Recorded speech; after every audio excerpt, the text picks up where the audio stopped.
Hello, all my wonderful, loyal viewers. Thanks for joining me again for my weekly student life vlog. So today I wanted to talk about this dude in my philosophy precept, but I had a terrible day yesterday, and honestly, I need to just talk about it instead. And nothing tragic happened, but everything just seemed a little bit off. I mean, maybe it's just because of the Mercury retrograde, but I feel like the world around me is changing, and I can't quite put my finger on why. Let me try to walk you through it. Yesterday morning, I go to my favorite coffee shop to get my usual, a large vegan oat milk latte lightly frothed with single origin Colombia espresso. And it cost me $6.50. The price had gone up like at least $1 since last year. I also had a chocolate protein bar because I didn't have breakfast, and that was more expensive too. Like, what the heck? I thought the economy was doing well. So anyway, I pay for the overpriced coffee and the chocolate, and I'm thinking at least I'll still be able to sit and sip my latte and read my book in peace outside Nassau Hall because it was like totally beautiful outside. I mean, when's the last time it was 70 degrees in February? Then out of nowhere, it just starts pouring rain, like pouring. So I run back to my dorm, but by the time I get there, my latte is like half rainwater, my dress is soaked, and my day is completely ruined. All the little things just kept adding up. Like something bigger was happening and making everything go wrong. I wonder... You know what? I'm just gonna look this up right now. I bet it's all connected or something. Just gonna Google coffee, chocolate, rain, annoying. Oh, here's something.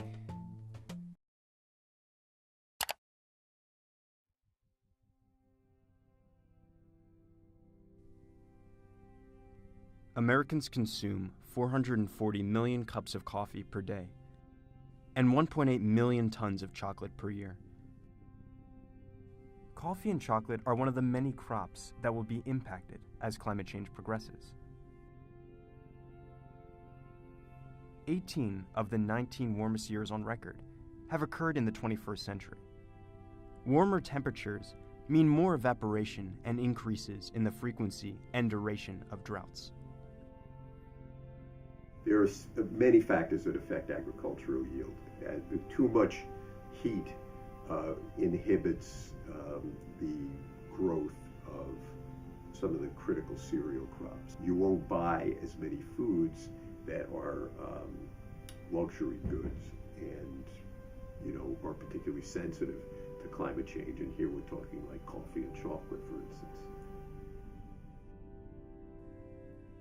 More than 2/3 of the world's supply of chocolate is grown in West Africa, one of the world's most drought-prone regions.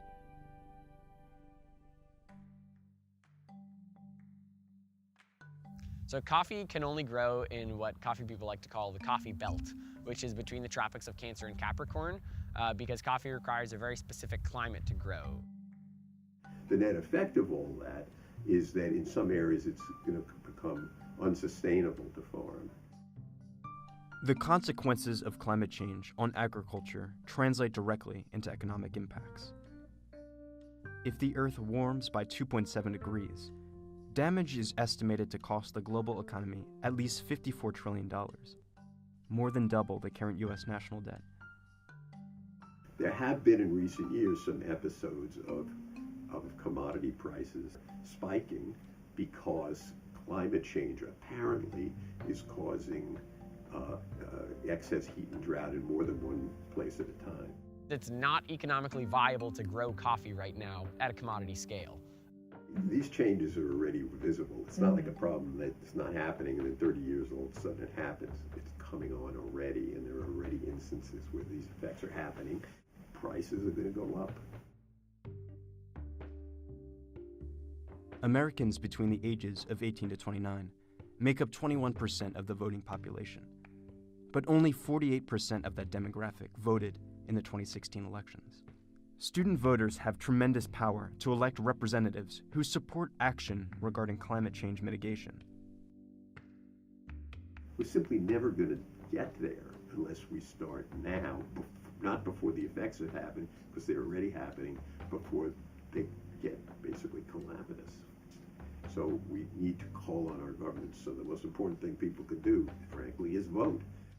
As students who are going to make larger changes in the world, I think we have to examine the kind of structures that we're building, the kind of markets that we're creating and investing in, and that's really where a lot of the economic change can take place. But I would say just keep drinking your coffee, but think about it a little bit when you drink it. By being informed, raising awareness, and increasing involvement, anyone can help in the fight to preserve life as we know it, on this planet Earth that we call home. Huh.